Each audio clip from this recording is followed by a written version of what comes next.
So is the screen visible? Is my screen visible to everyone? Yes, ma'am, it's visible, ma'am.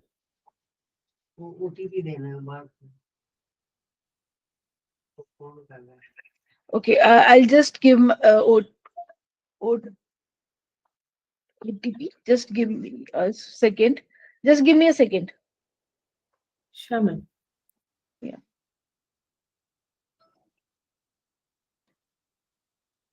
Uh, so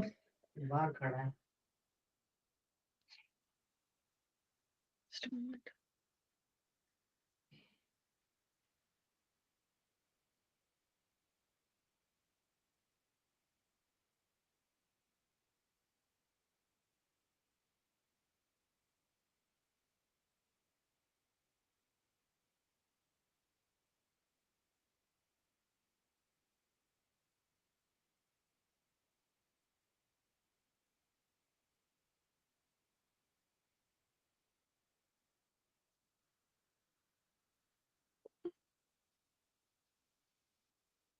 So I'll start with a very simple concept. What is research? Research, then we will proceed towards research design, right? So research is, it is an art of scientific investigation. Let's say it is something, when we try to find out something new. Let's say something which we are not aware, and then we try to find out something new. So it's a careful inquiry through the search for a new facts and new knowledge, or in any branch of science, whether it is science or it is social sciences, it depends, right? So let's say quiet quitting is nowadays a very common concept. Let's say, in organization, people are working only those much that is required. They are quitting the extra task, right? This could be due to any number of reasons. This could be due to, let's say, their attitude, or maybe they are not getting the right remuneration, right? So research, again, it's a process of systematic inquiry that involves collection of data first of all, then documentation of critical information, that is an important information. Once we collect the data, then we document that important information, and then we analyze and interpret the data with the help of suitable statistical tools, right? So here research is conducted to evaluate the validity of an hypothesis and assumption which we make, or on a conceptual framework. There are two things which I want to share, or which I generally share in my classes. One is the conceptual framework, and other is the theoretical framework, right? So conceptual framework is like when we take any existing model with itself, right? When let's say, a model is there for somebody, let's say Newton third law is there, right? If we call it a science, so when Newton third law, we pick it up as such, and then we start working on this. That is our theoretical model. But when we object this law with certain assumptions, let's say some gravity or something, that becomes a conceptual framework. Likewise, I'll give you a very simple example. Let's say, there is a proper procedure of making tea, and your mother has got a specific procedure of making tea. Let's say she boils tea leaves in the water, then put some sugar or jaggery, or then put some milk. So she has got a proper the method to prepare a tea. And when you pick up the method of your mother without altering, it becomes a conceptual framework, right? And when you say, okay, fine, today it's too cold, let's say we stay in north when it's too cold, so that time when you modify it by, let's say, adding some basil seeds, or let's say some adding some black pepper, that means you are adding something to the phenomena which is already existing, like that is tea in your case. So in that case, it becomes your conceptual framework, right?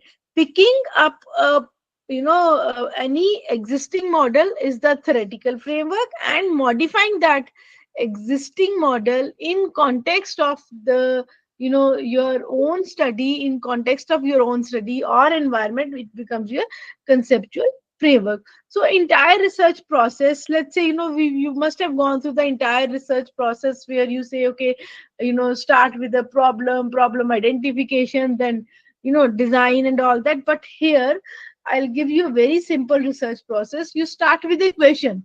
That question is in your mind. Let's say the question is to find out something.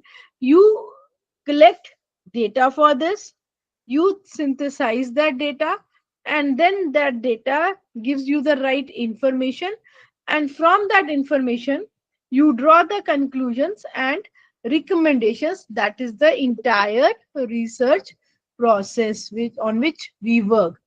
And in between this comes all your data collection, then data uh, just a moment. Sir, I'm in the mid of a session. I'll call you around 7:30. Yeah. So,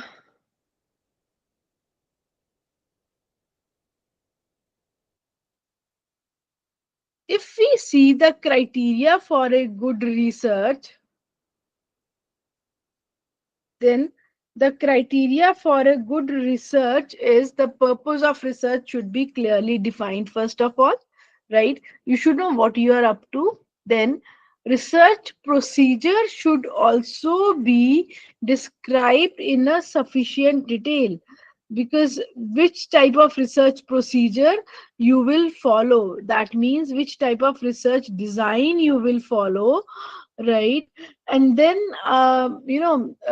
again, the procedural design of the research should be carefully planned, right? And again, the researcher should report with complete frankness the flaws in the procedural design, which we always call limitation of this research, right?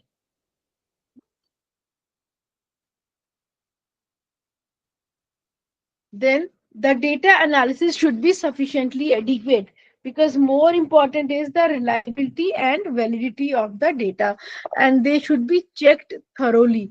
Reliability and validity, they are very important parts of your data, because until unless your scale, in case it is a primary research, your scale is reliable, or you can it's not valid, then there is no point in conducting the research ahead. And conclusions should also be confined to those justified by the data of the research. So greater confidence in the research comes when the researcher is experienced, it has a good reputation, and is a person of integrity. So any questions till here? Any questions, or shall I proceed ahead?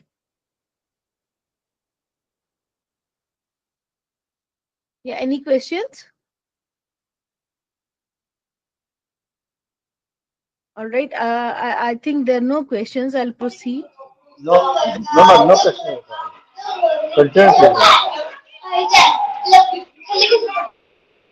So there are two types of researches: basic research and applied research. Basic research and applied research could be further taken up into exploratory and conclusive. We'll see in detail later. So basic research is also known as a fundamental research or a discovery research. It is also known as peer research, generally conducted by the people who are into the science domain, right? They tend to find out certain new formulations. See, I'll give you the example of COVID, right? COVID, when it came for the first time, it was a fundamental research, right? It was a basic research when they tried to find out the vaccine, or when they develop the vaccine. So all the medical or the science related terms, they are the basic research, right? And applied research is a solution or action oriented research that is contextual. Contextual means it is in a particular context. Let's say your product is not selling, so the product is not selling, it is a particular context, right? It is practical in approach also, because you tend to conduct a survey, and then you try to after conducting this survey, then you try to find out the results, right, using the statistical tools. So, fundamental research, that means gathering knowledge or extending the already existing body of the knowledge, right? Let's say it is mainly concerned with the generalized. Waking up early is good for health.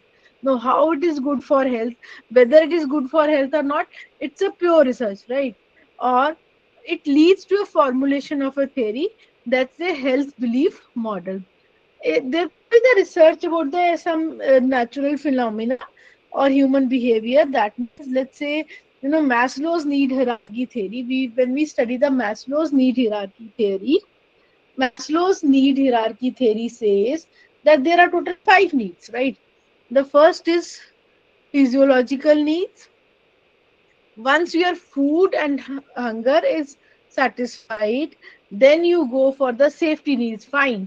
Example is, once you are able to earn your food, then you say, okay, fine, I should have a shelter to eat, stay.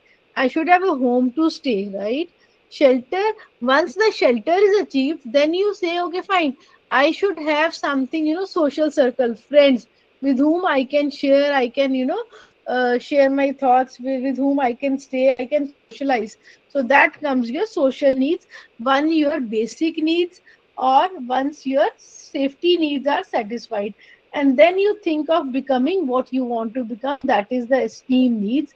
And when you reach the esteem needs, let's say, you reach a particular point, and then you say, fine, at the end, I want to reach at a particular point. Let's say football player, he wants to play football in a national team, so that is his self esteem. But he wants to become a captain of the team, right? So that is the self actualization need, right? So that is, fundamental research, where you want to make the generalizations, and the outcome is not known, because you may or may not get food, right? You may or may not, fulfill your safety needs. You may or may not, you are a good player, but you may or may not be a captain of the team, right? So in the science, basic research is performed to further scientific knowledge, let's say concept of human DNA, or some nuclear magnetic resonance models. Whereas in social science, we work with the theories and models. Second part of the research or research design is your descriptive and analytical research, which includes the surveys. Let's say, shopping preferences, consumer behavior, which brand is more popular. It answers your question, what, right? If, let's say, effect of total quality management practices on organizational efficiency, or using of the data pertaining to a player to reach a conclusion, how much price to quote for IPL, right? So there is a difference between descriptive and analytical research, and very thin line of difference. Analytical research focuses on analyzing effect of one variable on the other, or checking the relationship between more than one variables on the other. Whereas descriptive research, it includes the surveys and finding inquiries. Analytical research is an extension of your descriptive research. Then third is conceptual research, right? Which is related to some abstract idea.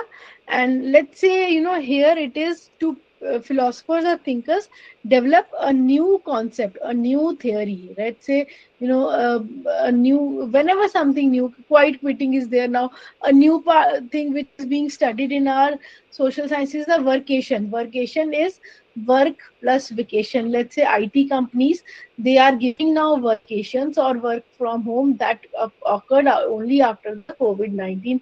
Vacation means, like, you give vacations plus you work at a particular place, and as a result of which hotels and etc., they have also modified their spaces. Now they are building up, inbuilt offices over there. So applied research here solves an immediate problem, like what can be the utility areas of NMR, or let's say something related to MRI machines. So this is in one line the difference. Fundamental, conceptual, and applied research. With a leg type structure, one cannot fly, right? You need a wing type structure to fly. This is the fundamental research, where you develop a wing type structure, let's say aeroplane, to fly for the space and time. which are relative. Conceptual is when I try to take off, how much of the downforce do I need?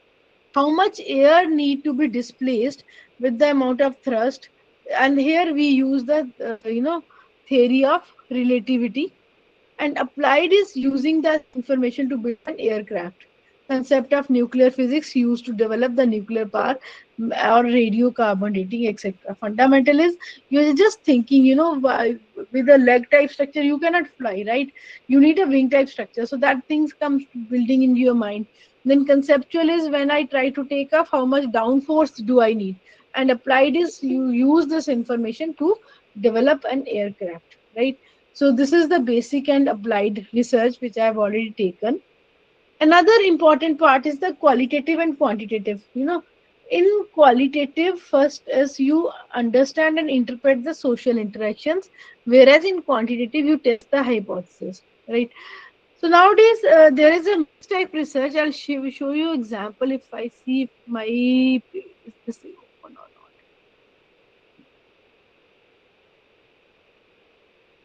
Yes,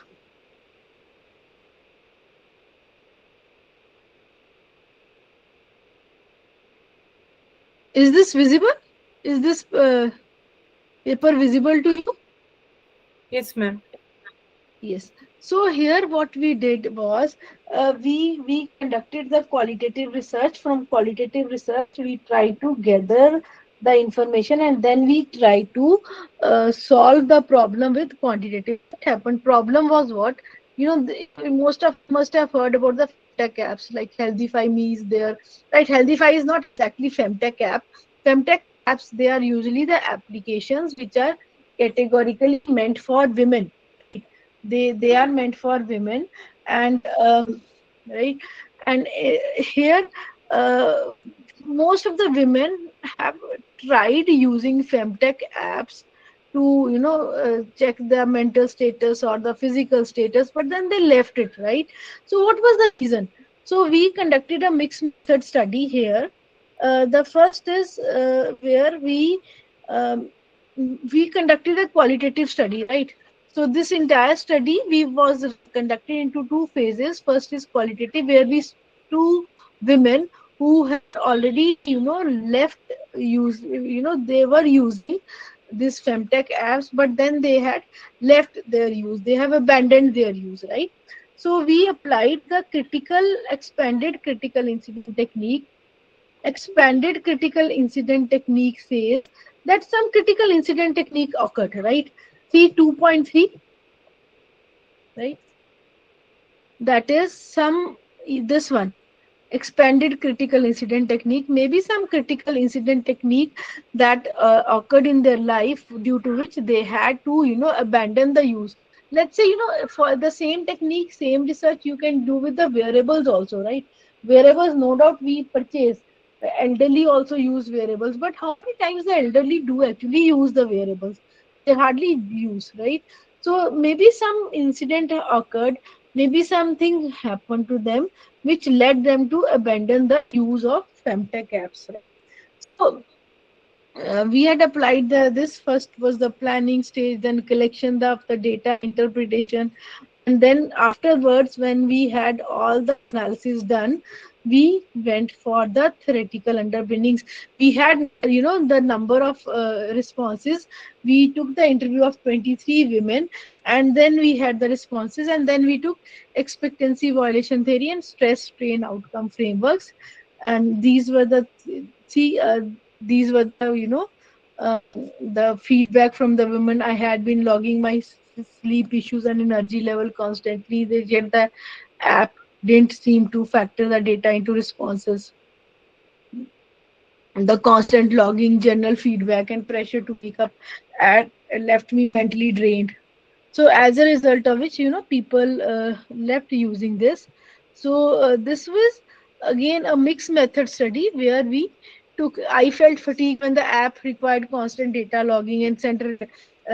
So many notifications. You must have seen so many notifications by the applications, right?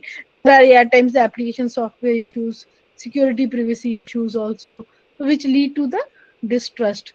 So this was the model which we tested, and This is the statistical tools which we use. These you will learn when you will do some statistical analysis. And in the last, we have gathered all the thoughts. See, like this. These are the thoughts of the women. P3 means respondent or the participant number 3. At the end, the number is given P7, P3, P4. These are the respondents, right? So this helped us to frame the questionnaire also, and as a result of which, this is a mixed method study. Means we just went for the quali first, qualitative, and then quanti first. Quanti later. Later on, we quantified it also with the help of statistical tools. So it's always a suggestion from my side, or whenever we go to some conferences and all, it's always a suggestion that we people write. There's a mixed method study. So, what is a mixed method study? Whether your conclusion, whether your findings, whether your this thing do have these, this the results of the mixed method, or simply you just write, you speak to 5-10 people and then you say, okay, this is a mixed method study. No, this is not.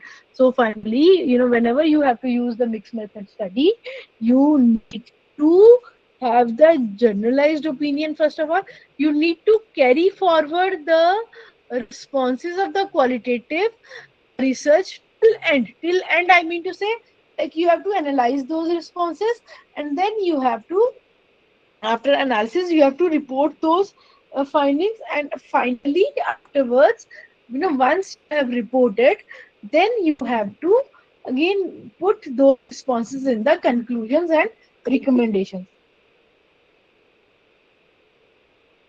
This is what is the difference between the qualitative and quantitative, because data form is open ended, whereas in quantitative the data form is closed. We generally use the scales and all that types of the data analysis. We study the patterns, features, themes, and we identify those themes, and then we study the statistical relationship. Now, like, generative AI is there, right? Generative AI is, everybody is working on the generative AI.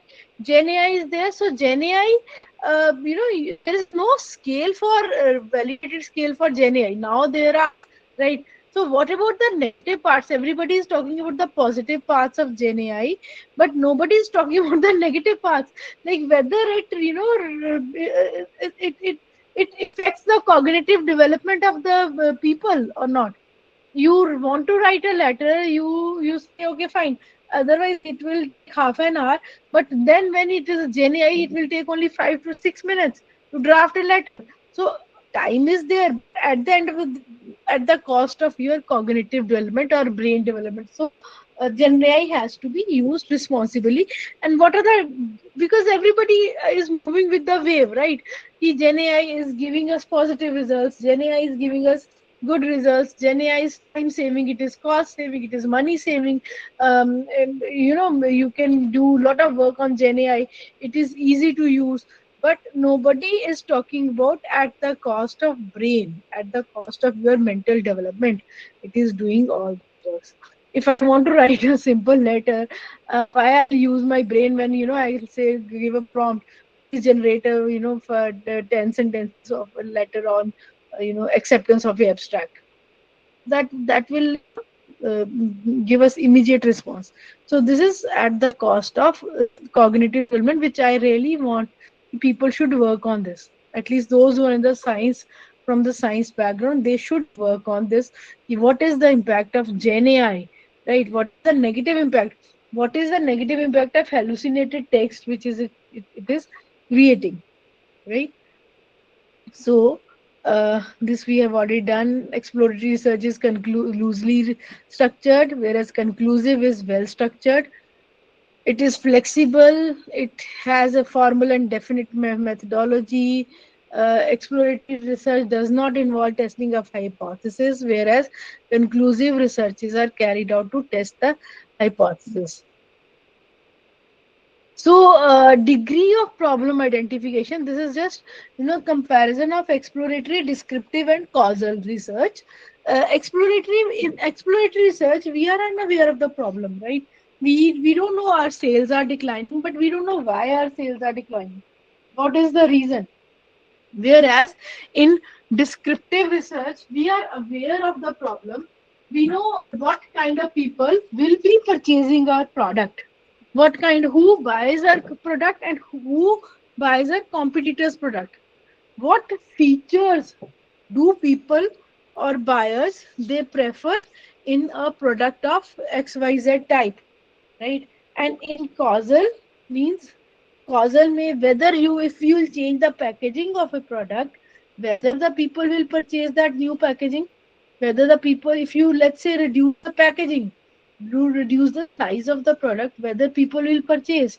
Which of the two advertising campaigns is more effective? Let's say in exploratory, in one line, exploratory research design, you are unaware of the problem and you are just trying to find out the solution.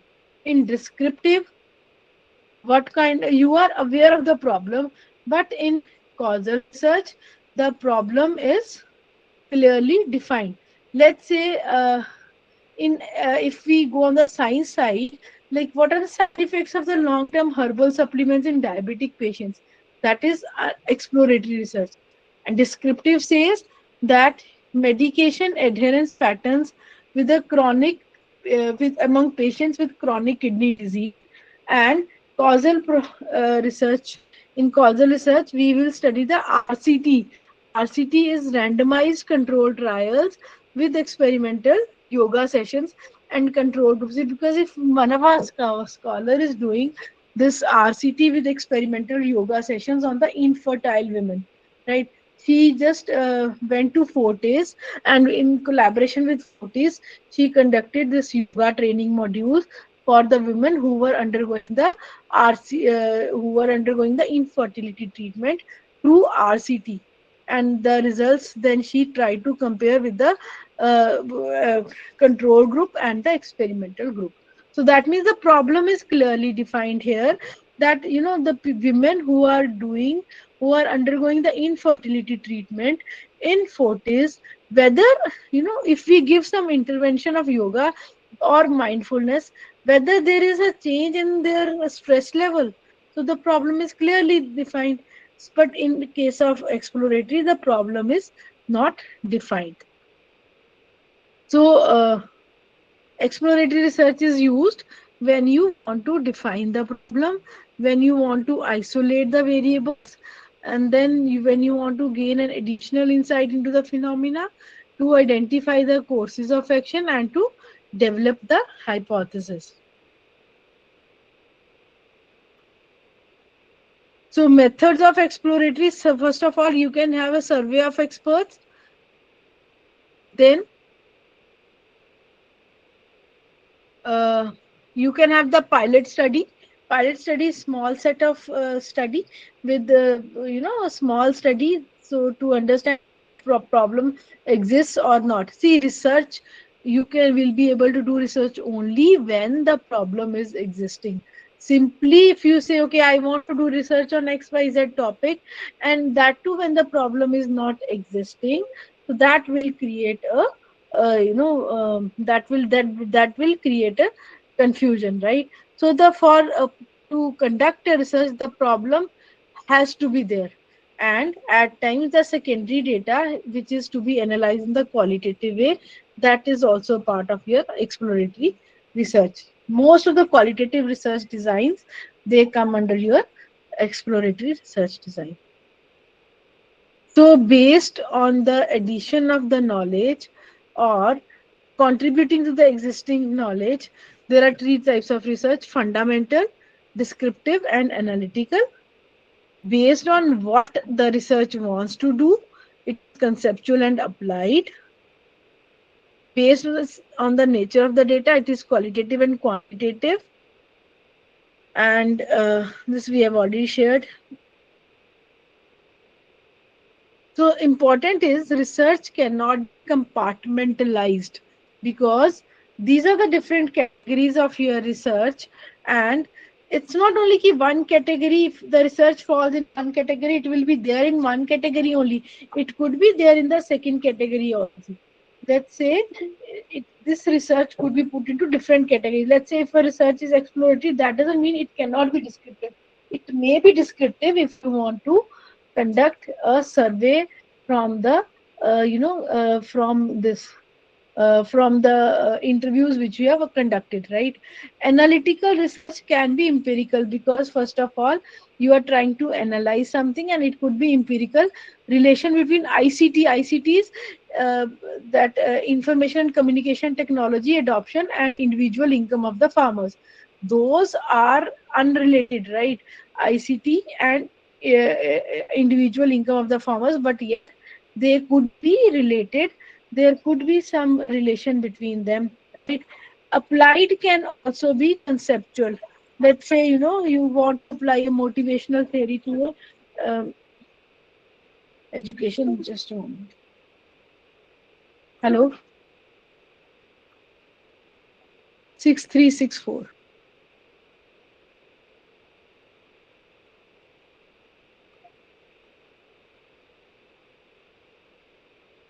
Descriptive research, it could be empirical because it could be both quantitative as well as quantitative. And in case you want to propose some theory, that could be the fundamental, could also be conceptual. So most research in social sciences is a combination of two or more types of research.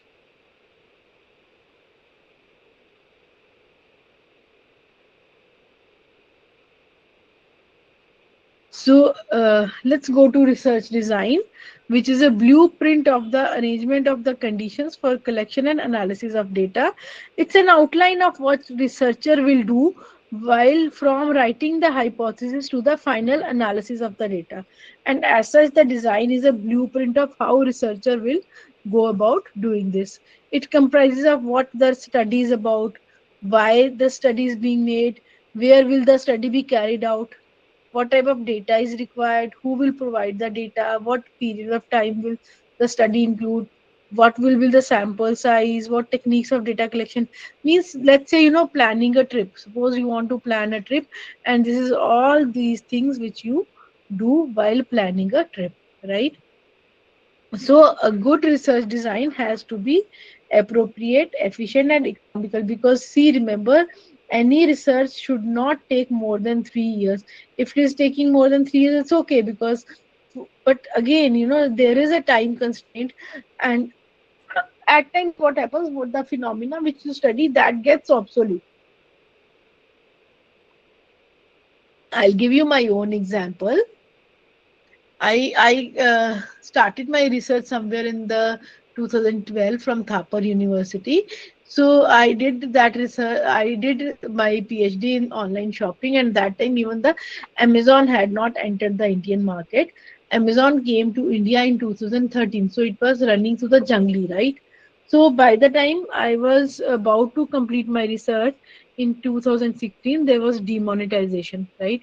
So, what was particular about my research, when I talked to the people, when I went to the market, I found that fine, the existing models are there, but people have started purchasing online just because the Flipkart that time introduced cash on delivery mode of payment, right?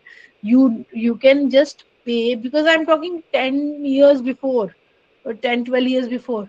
You just pay, and then you just pay only when you get the product, right?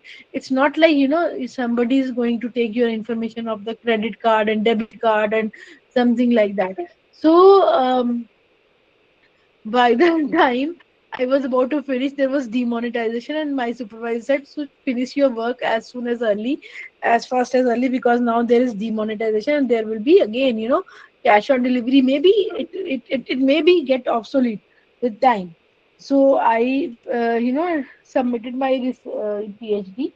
But then again, that cash on delivery mode of payment, when I started to introduce in the market, nobody was able to give me that much attention, because cash on delivery, they said, okay, it's not existing in the literature, right?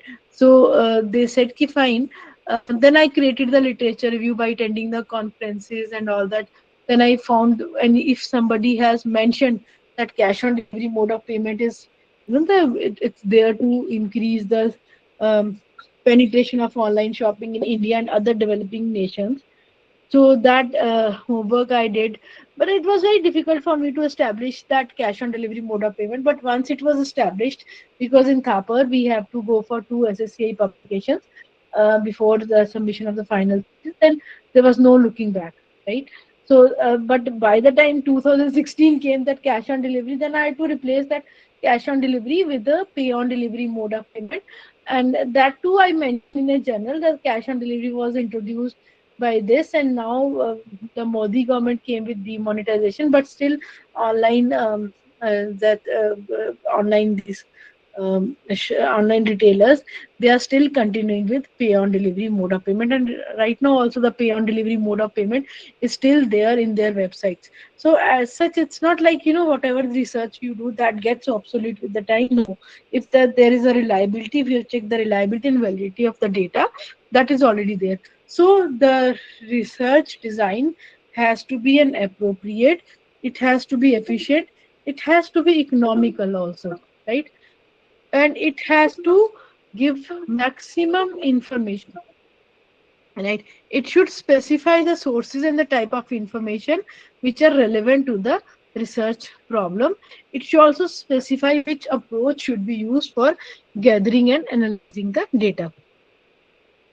So again, it is again the good research design. It's already related to the research problem. A design may be suitable to one case, but may not be suitable to other. Right? Let's say my design research design is a survey based, but it may not be suitable to the healthcare, or it may not be suitable to the people who are into that science domain, into chemistry or physics. Right? So one single design cannot serve the purpose of all types of research problems. So this is the type of research designs, based on the addition of the knowledge, based on what research wants to do, and based on the nature of the data. Then the research design is exploratory, and if it is analytical, applied, and quantitative, then it is descriptive and diagnostic research design. So this is what I told you. So uncertainty influences the type of research, right? When you are certain, that means the research design is descriptive. Let's say you are planning a trip to some place, right? You are certain, but then when you are wandering around, the traveling in the world, that means you're not aware where you want to go. Then there is again absolute ambiguity, and that research is your exploratory research.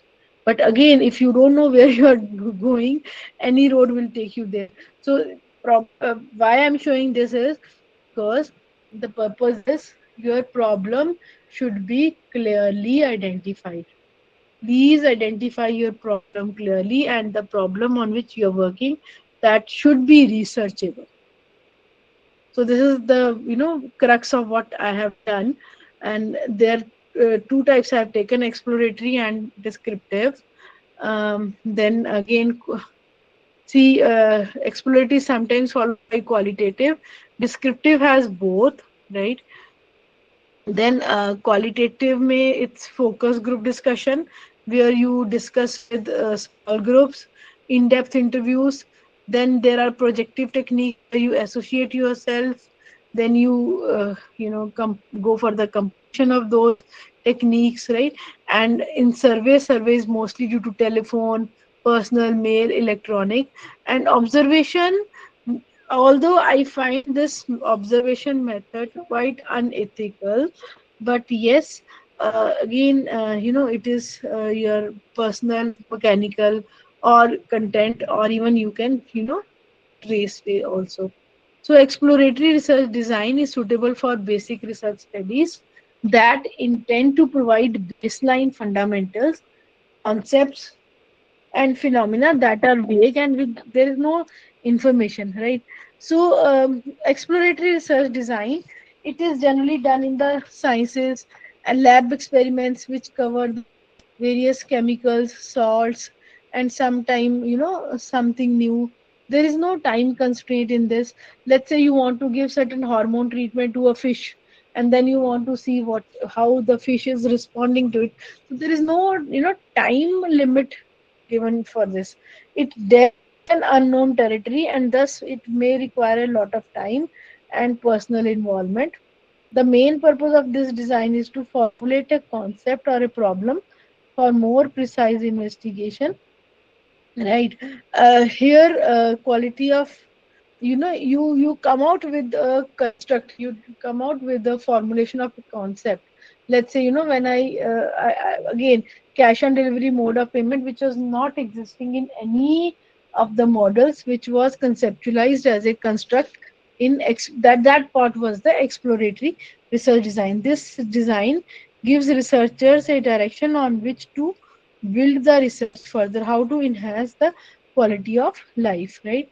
The major emphasis on and is on the discovery of ideas. Let's say quiet quitting is there, workation is there, holocracy is there, where teams decide within themselves.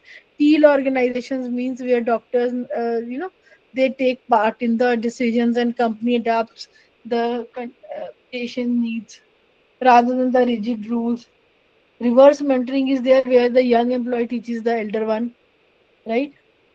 And so generally, it is either secondary or qualitative data is used, and the survey is, of concerning literature. It happens to be the most simple and fruitful method of formulating the research problem.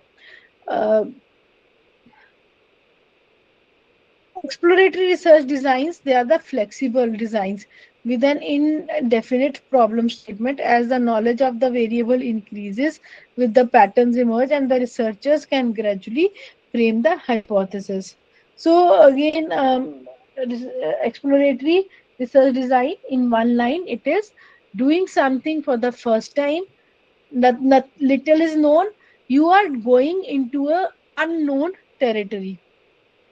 Then the second is descriptive and diagnostic research design, where they are concerned with describing the characteristics of a particular group, where one wants to measure a clear-cut definition, like television serial revenues, or some sort of surveys if you want to conduct.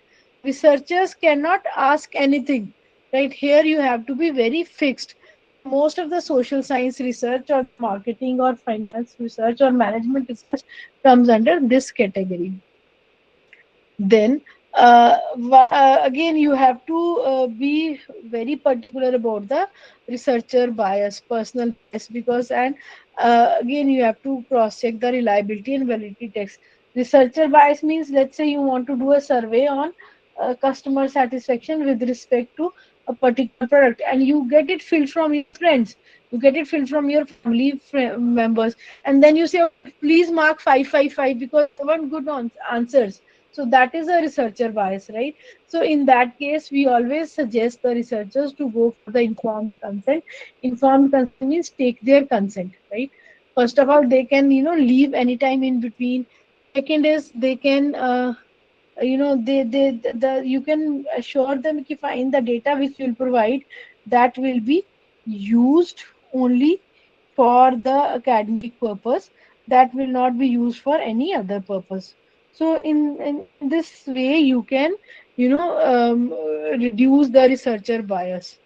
Let's say, for example, perception of faculties in universities of North India. If we ask about, okay, what about your immediate boss, or what about your HOD? So nobody is going to respond, right? So nobody is going to respond. They'll say good, good, good.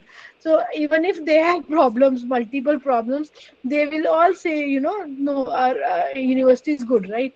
So that is a, in that case, the research, this could be, the survey could be anonymized, right? The survey could be anonymized, and informed consent could be there, that your identity will not be revealed. So in that way you may get certain, good answers, or precise answers, or exact feedback. Same. Okay, another thing is, whenever we, frame a questionnaire, don't ask leading question. Leading question means, how bad is the elevator in the F wing? That means you have already declared that elevator in the F wing is bad. I'm just pointing to the, question number 3. So first of all, whenever you want to reduce the bias, the language has to be simple, And don't make the mistake of asking the two questions. How did you like the food and the entertainment? So both are two different things, so which you need to avoid. Target the right audience. Your target audience is the, let's say, elderly people, but you are administering your questionnaire through social media. So how many elderly go through the social media, right? So make your survey anonymous, and interviews must be instructed not to express their own opinions. So leading questions means like, don't ask questions how bad is the elevator in FMG, or how short is Napoleon. Let's say how what was, that means you've already declared short, that Napoleon was short. So that means you are driving the answer to a particular response. So here again, you formulate the objective, you select the method of data collection, you select the sample, collect data, report, and actual whatever the research process you have studied till date, that will come over here. This is the comparison. If you want, you can just go through this, because this is already we have covered in detail. Overall design in exploratory is flexible, research process is unstructured, sample is non-probability, then outcome is generally followed by further research. Now is your experimental designs. These studies are meant to test the hypotheses that are formulated in the early stages of research, let's say clinical trials, testing the effectiveness of vaccines, right? Comparing different modes of health interventions, that is counseling versus medical adherence, or some science related research generally comes in your experimental design. There are three principles which we study. Principle of replication, it says that experiment needs to be replicated more than once. Let's say medicine given to a corona patient, until it is repeatedly gives you the result, cause and effect relationship cannot be validated, right? Principle of randomization says that we need to give the treatment to the experimental units, which should be randomly selected to avoid any bias. It's not like if he's your friend and you will give the treatment to him. No, that has to be random. And locus control means, if at all it is not possible to remove the effect of extraneous variables, but in that case the experiment to be designed in a way that the extraneous variable can be measured and eliminated from the final results. That is, let's say if training example, the is whether the training uh, leads to the improved support performance. So introduce control group which will not receive any treatment versus the experimental group which will receive the treatment. So these are the basic three principles of experimental research design: principle of replication, randomization, and locus control. So such studies require procedures that will not only test the hypothesis but they will draw the inferences, because this is experiment, this is generally done in the lab, and Professor R.A. Fisher name is included in this. And generally it is divided into pre, where pre, where you don't use the control group, true and quasi experimental, where we use the control group research design. So that's it about the research designs. uh, in case you want to ask any questions.